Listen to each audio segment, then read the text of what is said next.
Chapter 2. Return to Gor. Once again, I, Tarl of Cabot, strode the green fields of Gor. I awoke, naked, in the wind-swept grass, beneath that blazing star that is the common sun of our two worlds, my home planet Earth, and its secret sister, the counter-Earth, Gor. I rose slowly to my feet, my fibers alive in the wind, my hair torn by its blasts, my muscles each aching and rejoicing in the first movements in perhaps weeks, for I had again entered that silver disk and the white mountain which was the ship of the priest kings, used for the voyages of acquisition, and in entering had fallen unconscious. In that state as once long before, I came to this world. I stood so for some minutes, to let each sense and each nerve drink in the very wonder of my return. I was aware again of that somewhat lesser gravity of the planet, but this awareness would pass as my system accommodated itself naturally to this new environment. Given the less gravity, feats of prowess, which might seem superhuman on Earth, were quite commonplace upon Gor. The sun, as I remembered it, seemed a bit larger than it did when viewed from the Earth, but as before it was difficult to be altogether sure of this. In the distance I could see patches of yellow, Kalna groves that dotted the fields of Gor. Far to my left I saw splendid fields of Sartana, bending beautiful in the wind, that tall yellow grain that forms a staple of the Korean diet. To the right, in the far distance, I saw the smudge of mountains. From their extent and height, as far as I could judge, I guessed them to be the mountains of Thentis. From them, if this were true, I could gather my bearings for Koroba, the city of cylinders, to which years ago I had pledged my sword. So standing, the sun upon me, without thinking I raised my arms in pagan prayer to acknowledge the power of the priest kings, which had once again brought me from earth to this world. The power which once before had torn me from Gor when they were finished with me, taking from me my adopted city, my father, my friends, the girl I loved, dark-haired, beautiful Talina, daughter of Marlinus, who had once been the Ubar of Ar, the greatest city of all known Gor. There was no love in my heart for the priest kings, those mysterious denizens of the Sadar Mountains, whoever or whatever they might be, but there was gratitude in my heart, either to them or to the strange forces that moved them. That I had been returned to Gor to seek out once more my city and my love was, I was sure, not the spontaneous gesture of generosity or even of justice that it might seem. The priest king, the keeper of the holy places in the Sadar Mountains, seemingly knowers of all that occurred upon Gor, masters of the hideous flame death that could with consuming fire destroy whatever they wished, whenever they might please, were not so crudely motivated as men. They were not susceptible to the impertations of decency and respect that can upon occasion sway a human in action. Their concern was with their own remote and mysterious ends, and to achieve these ends, human creatures were treated as subservient instruments. It was rumored they used men as one might use pieces in a game, and when the piece had played its role, it might be discarded, or perhaps, as in my case, removed from the board entirely until it pleased the Peace Kings to try yet another game. I noticed, a few feet lying from me, upon the grass, a helmet, a shield, and a spear, a bundle of folded leather. I knelt to examine the articles. The helmet was bronze, worked upon in Greek fashion, with a unitary opening somewhat in the shape of a Y. It bore no insignia, and its crestplate was empty. The round shield was concentric overlapping layers of hardened leather, riveted together and bound with hoops of brass, fitted with the double sling for carrying upon the left arm. It was similarly unmarked. Normally, the Gorean shield is painted boldly and has infixed upon it some device for identifying the bearer's city. If this shield were intended for me, and I had little doubt that it was, then it should have carried the sign of Koraba, my city. The spear was the typical Gorean spear, 7 feet in length, heavy, stout, tapering bronze head, some 18 inches in length. It is a terrible weapon, and abetted by the somewhat lighter gravity of Gor, when cast with a considerable force, can pierce a shield at close quarters, or bury its head a foot deep in solid wood. With this weapon, groups of men hunt even the Lari in its native haunts in the Voltari range. That incredible panther-like carnivore, which may stand 6 to 8 feet high about the shoulder. Indeed, the Gorean spear is such that many warriors scorn the lesser missile weapons, such as a longbow or a crossbow, both of which are not uncommonly found upon Gor. I regretted, however, that no bow was among the weapons at my disposal, as I had in my previous sojourn upon Gor developed a skill with those weapons, admittedly a fondness for them as well, a liking which had scandalized my former master at arms. I recalled him with affection, older Tarl. Tarl is quite a common name upon Gor.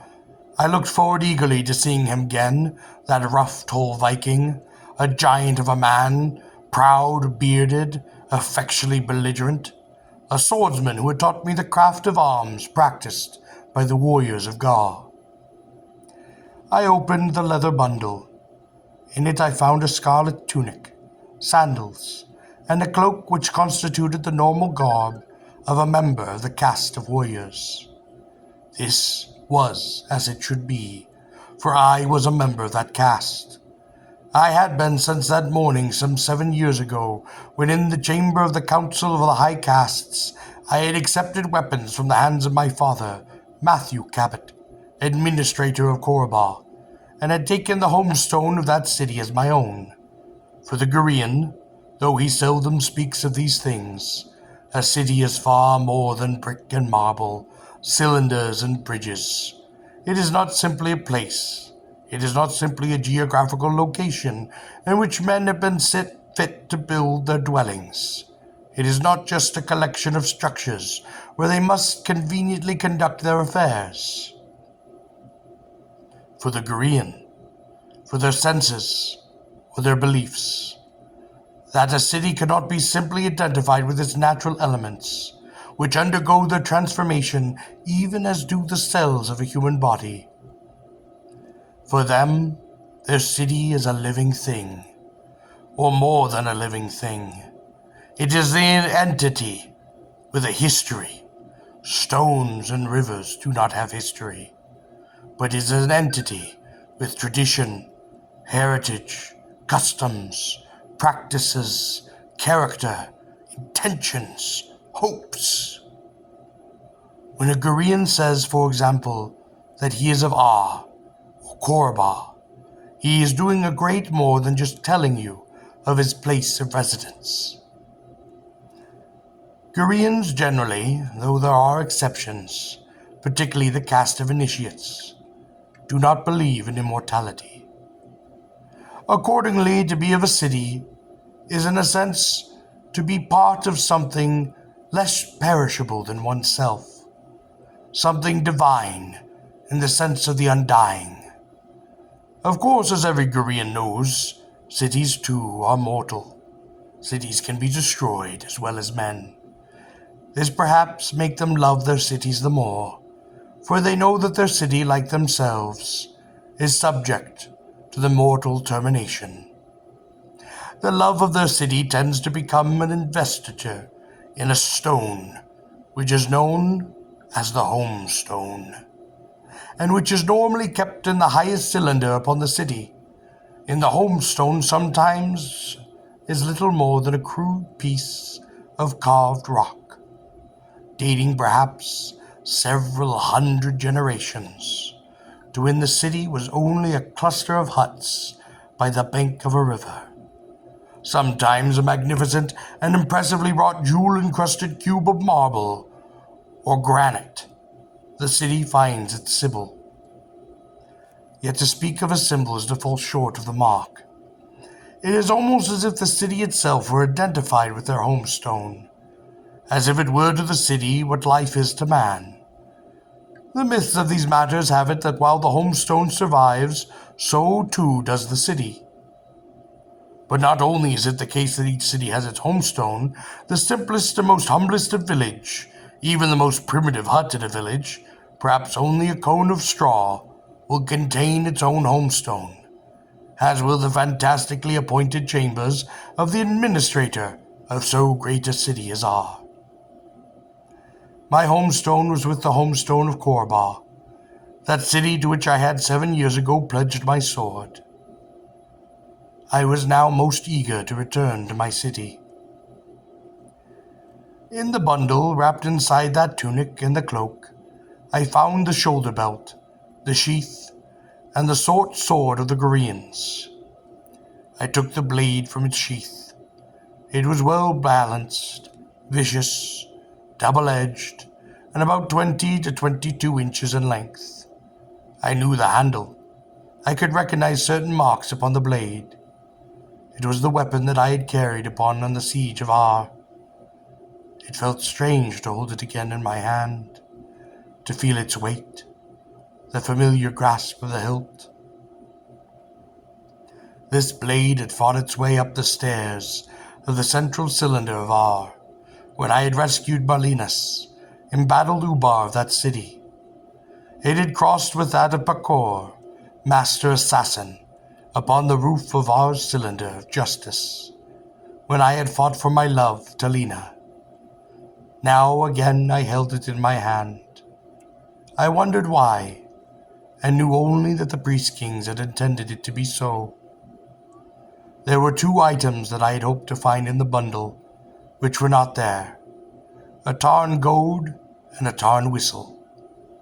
The tarn goad is a rod-like instrument, about 20 inches in length. It has a switch upon the handle, much like an ordinary flashlight. When the goad is switched to the on position and it strikes an object, it emits a violent shock and scatters a shower of yellow sparks.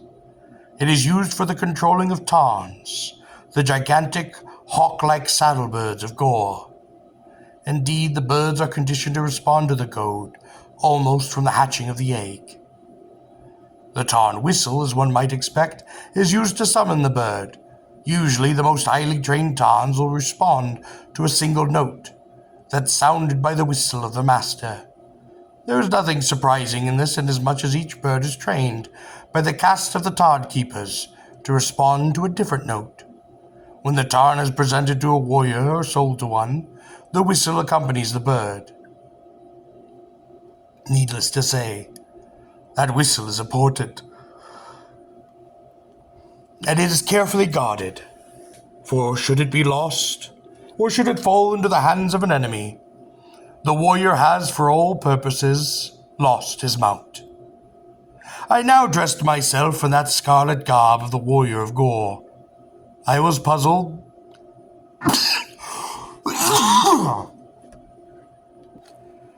I was puzzled that the garb, like the helmeted shield, bore no insignia.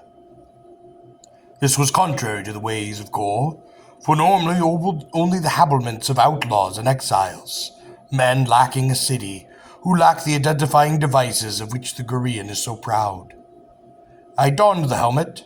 I slung the shield and sword over my left shoulder. I picked up the massive spear lightly in my right hand. Judging by the sun, and knowing that Koraba lay northwest of the mountains, I strode in the direction of my city. My step was light. My heart was happy. I was home. For where my love waited for me was home. Where my father had met me after more than 20 years of separation. Where my warrior comrades and I had drunk and laughed together. Where I had met and learned from my little friend Torm, the scribe. There was home. I found myself once more thinking in Korean, as fluently as though I had not been gone for 7 years. I became aware that I was singing, as I walked through the grass, a warrior song. I had returned to Gor.